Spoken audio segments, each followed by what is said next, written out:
క్రీస్తునందున్న ప్రియులకు ప్రేమతో వందనాలు తెలియజేయుచున్నాను. ఏప్రిల్ నెల 27వ తేదీ 2025. ఈరోజు దావీదు గారి ద్వారా దేవుడు మనకు చేస్తున్న వాగ్దానం ఏమిటనగా, కీర్తన గ్రంథము 36వ కీర్తన 8వ చరణం. నీ మందిరము యొక్క సమృద్ధి వలన వారు సంతృప్తి నొందుచున్నారు. ఆమేన్. నా ప్రియమైన సహోదరి సహోదరులారా, దేవుని యొక్క మందిరములో ఆశీర్వాదం దాగి ఉంది.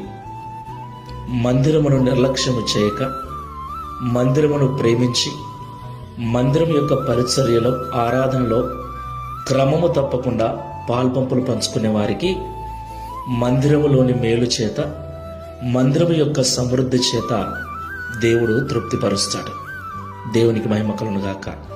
అయితే చాలా మంది మందిరమును నిర్లక్ష్యం చేస్తూ ఉన్నారు. ఆదివారము ఆరాధనను నిర్లక్ష్యం చేసి